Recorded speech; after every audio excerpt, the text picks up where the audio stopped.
Eu sou Mário Persona e essas são as respostas que eu dei aos que me perguntaram sobre a Bíblia.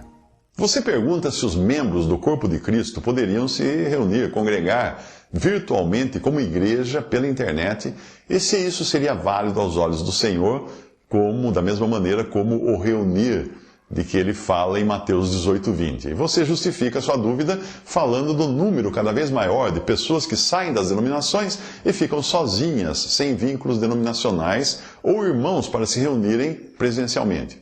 Então você cita a passagem de Mateus 18:20 assim: porquanto onde se reunirem 2 ou 3 em meu nome, ali eu estarei no meio deles. Quando começaram a surgir as primeiras igrejas, no início da era cristã, os irmãos estavam sozinhos, isolados. E Deus sabia disso. A única internet, entre aspas, que eles dispunham, que eles tinham, era a rede de estradas romanas, que permitiam maior rapidez na troca dos e-mails da época, que na época eram chamados de cartas ou epístolas, e também para os discípulos e irmãos viajarem a diferentes lugares. Mesmo assim, sem ter um ambiente virtual para compensar as distâncias, eles sobreviveram como cristãos e a igreja prosperou, como nós sabemos. Portanto, é preciso confiar que hoje também o Senhor pode prover outros numa localidade onde exista alguém desejoso de congregar sobre os fundamentos dados pelos apóstolos. Ou você acha que o eunuco convertido que voltou para a Etiópia nunca foi capaz de congregar? Certamente Deus proveu outros para que ali viesse a existir uma igreja congregada ao nome do Senhor Jesus.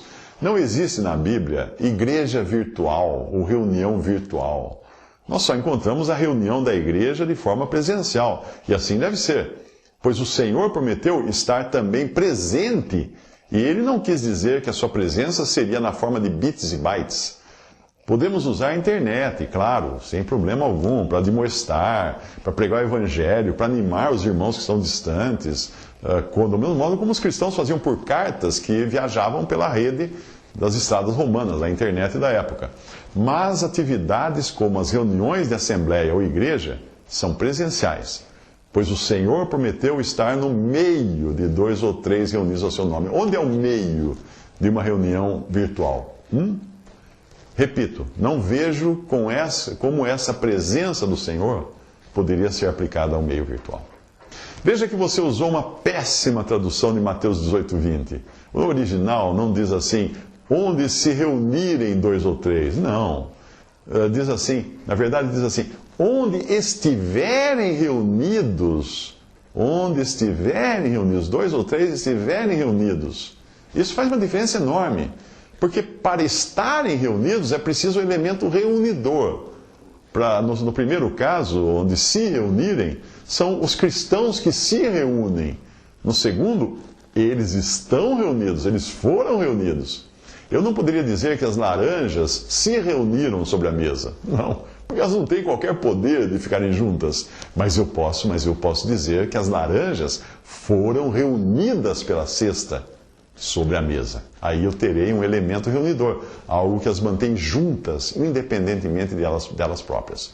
O reunidor, no caso da igreja, é o Espírito Santo. É ele quem reúne os salvos ao nome de Jesus. E isso certamente não é algo que poderíamos esperar no ambiente virtual. O que reúne no meio virtual é o link de internet, é o Wi-Fi, não é o Espírito Santo. Acaso alguém culparia o Espírito Santo se a conexão viesse a cair no meio da reunião? Será que diria que o Espírito Santo deixou de reunir os santos a partir daquele momento da falha técnica? Imagine dizer, estávamos todos reunidos, mas aí acabou a força e não pudemos continuar reunidos. Como se a reunião dos santos funcionasse em 110 ou 220 volts. Loucura! Logo após a minha conversão, eu visitei diferentes igrejas, procurando onde o Senhor estaria no meio dos seus, e não simplesmente sendo mencionado, pregado, adorado, orado, etc.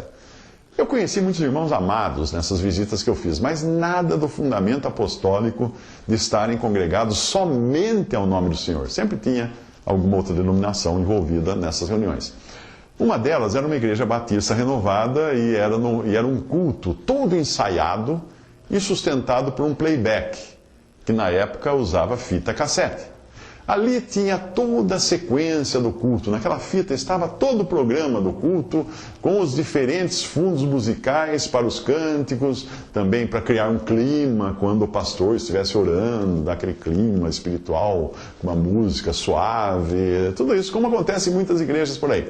Logo no início do culto, nós escutamos aquele som característico, inclusive o coral estava cantando, né? Aquele som característico do gravador engolindo a fita. Aí o coral parou, um olhou para a cara do outro, ninguém sabia o que fazer, e agora? O culto parou. Você acredita? O culto parou. Ninguém podia adorar porque o gravador engoliu a fita cassete, e pelo jeito a coisa foi tão feia que nem uma caneta Bic poderia salvar a situação.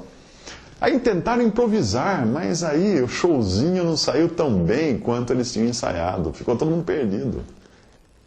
Aqueles irmãos não tinham entendido que a adoração a Deus é feita com corações gratos. Não é com guitarras, microfones, caixas de som, luzes estroboscópicas coloridas e toda a parafernália eletrônica da qual muitos cristãos hoje ficaram dependentes. Um cristão pode adorar a Deus simplesmente sentado numa cadeira ou em pé, sem precisar de qualquer equipamento. Ele só precisa do Espírito Santo. Só isso. Lembre-se de que a internet é apenas uma plataforma de comunicação, nada mais. Nos tempos apostólicos, eles usavam cartas, e aí alguém poderia perguntar se os irmãos poderiam congregar por cartas. Eu nem preciso responder, né? O ato de congregar em assembleia ou igreja implica uma reunião de pessoas. Pessoas presentes no tempo e no espaço, num determinado lugar. Porque quando o Senhor prometeu estar no meio, ele falava de um momento e de um lugar. Repare que a passagem é clara o suficiente para indicar que o onde é um lugar. Não é um conceito etéreo. Porque onde estiverem 2 ou 3 reunidos em meu nome, ali estou no meio deles. Mateus 18, 20. Onde estiverem 2 ou 3 reunidos em meu nome, ali estou eu no meio deles. Muita gente não vê nada de errado nisso, em reunir pela internet, igrejas virtuais, como também muita gente não vê erro em estar congregado a qualquer nome, que não seja exclusivamente ao nome de Jesus. Bom, geralmente são aqueles que pensam em igreja como se fosse uma palestra pública dirigida por um homem lá na frente, ou uma conversa entre irmãos numa rede social, mas nada disso é igreja. E eu sugiro que você procure conhecer melhor o assunto e entender o que é igreja, lendo o livro Um Só Corpo e o outro livro A Ordem de Deus, ambos de um autor canadense chamado Bruce Anstey.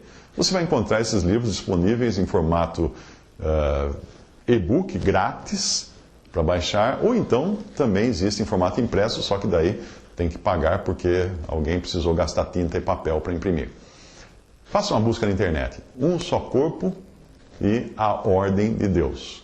Mais fácil encontrar a versão virtual no acervo digital cristão.com.br.